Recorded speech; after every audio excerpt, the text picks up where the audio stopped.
And so I have had fun showing them off and taking them places. And so I get the privilege of introducing my sweet daughter, Kim.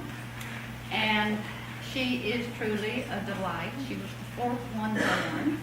And poor little thing, she never had a chance to get mad at anybody because they were just adoring her the whole time. And she's grown up with that sweet, sweet disposition.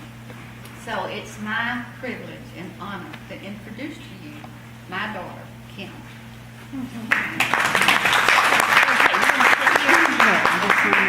Sit up.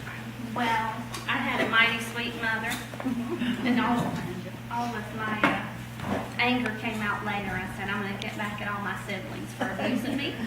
So I just got mad later. But anyways, y'all are so sweet. Can everyone hear me okay? Everybody? If I'm talking too low, you let me know. But I'm so honored to be here. When Mom first asked me to come, I thought, why do y'all want me here? But that's not for me to know.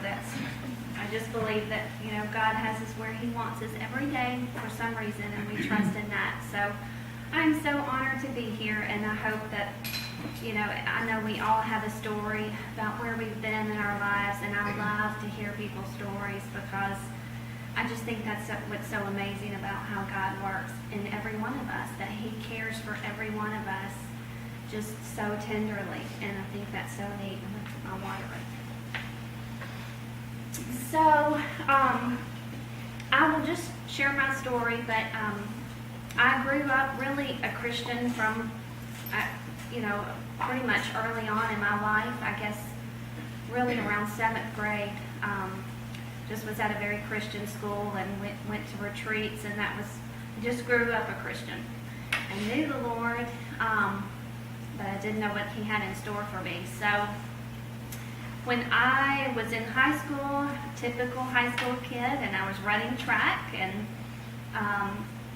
doing very well at it. I loved it.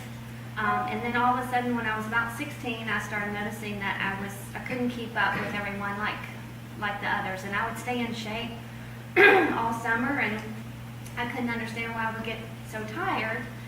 And so I ended up just stopping track, and when I went to college, my freshman year of college, and then when I first got to college, I was 18, 19 years old, 18 I guess, and started noticing that I was having a lot of dizziness, and I just kind of laughed it off. It felt like when you just get up too fast and you kind of have your head rushes a little bit. That's the way it started.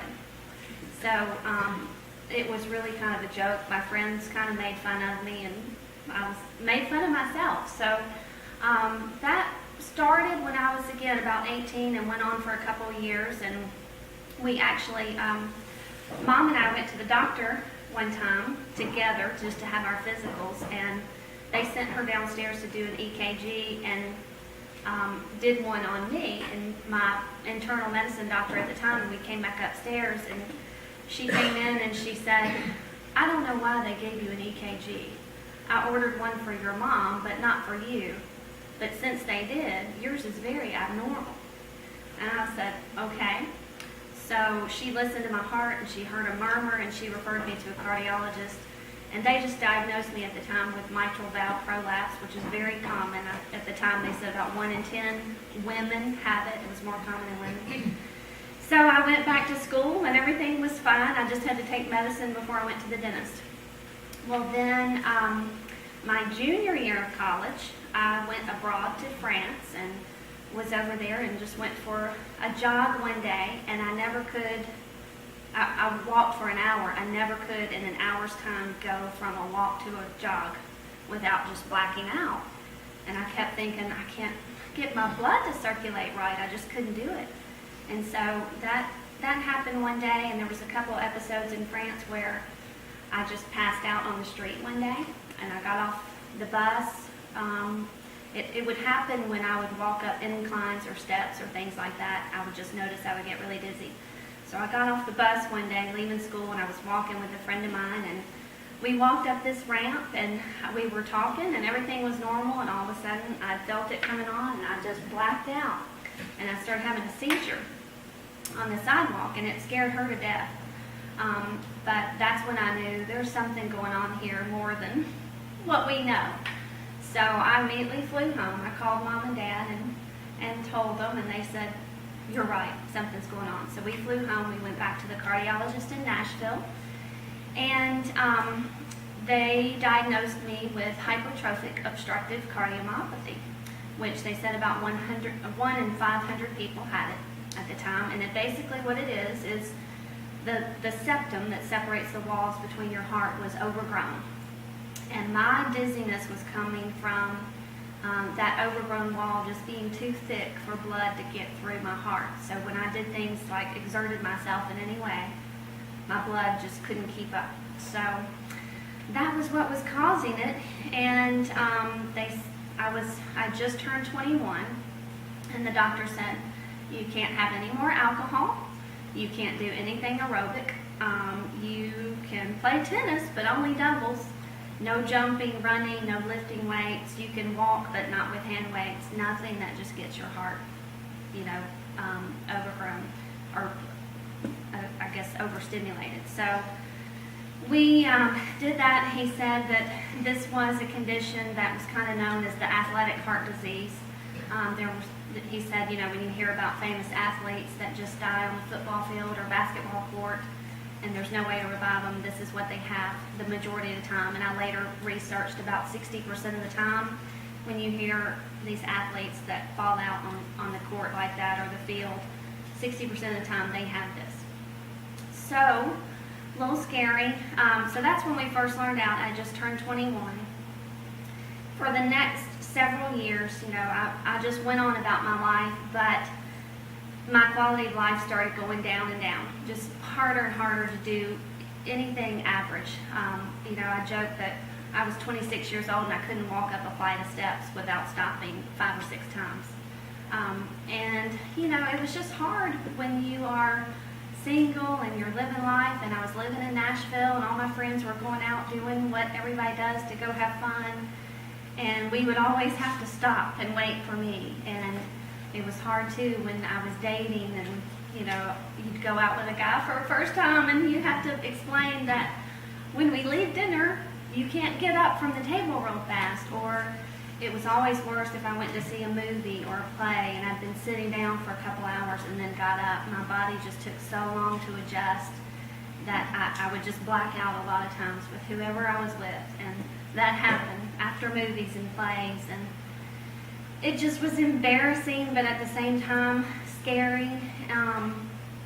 I dealt with a lot of anger too, and kind of went through some dark times there of just being so frustrated with my quality of life. That it was just getting worse and worse. And at the meantime, I was going to cardiologist after cardiologist, and no one really had answers for me. They would put me on medication, but it wouldn't do anything for my symptoms.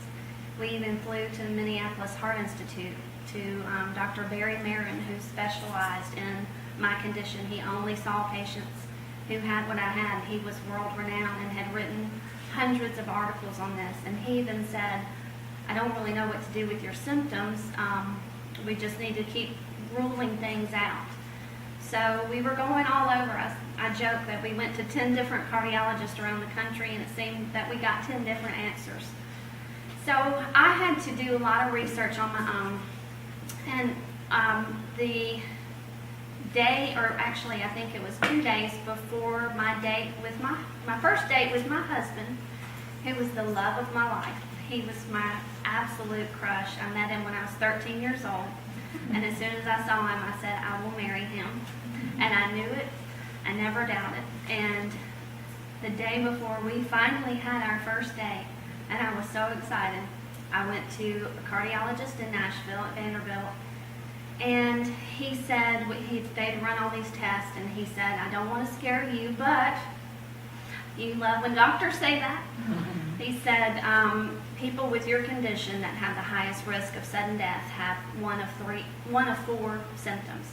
They either have a family history, they have blackout spells, they have a gradient in their heart of greater than 100, which is the difference between pressure in the chambers of your heart. A normal heart has no difference in pressure. But they have a pressure of greater than 100, and their blood pressure drops when their heart rate goes up, which is the opposite of what it should do. And he said, I don't want to scare you, but you have 3 out of the 4. So you're basically a walking time bomb. And I said, well, good. I've got my first date with my future husband tomorrow. So wonderful. So, anyways, that was what I was told. I remember leaving. I was there by myself at that appointment. And I remember going out to the parking garage and getting my car. And I just sobbed because I just didn't know what this meant. You know, I was 25, I think, at the time. And that was the first time it really kind of hit me how serious this was. And so I did go out with Jim, my precious husband. We had our first date, and we did end up marrying about a year and a half later, a year and 3 months later. Things were wonderful after we got married, but then my symptoms, you know, just kept creeping into our lifestyle. So the passing out just kept getting worse and worse. I remember we went to Puerto Rico with a couple one time of friends, and we were laying out by the pool, and it always was worse when I got really hot. So we were laying out the pool, and we came in, and it took me about 15 minutes to walk from the pool just inside the lobby because I couldn't get the pressure regulated, and I kept blacking out, and they were holding my arms, and I was walking in like I was this decrepit 100-year-old woman. And everyone was looking at me, and you know, I always feared that everyone just thought I was drunk, and I thought, well, they probably think I am just the worst heathen, and they don't know I can't walk. So, anyways, just all that, just dealing with the embarrassment. But, my husband and I had been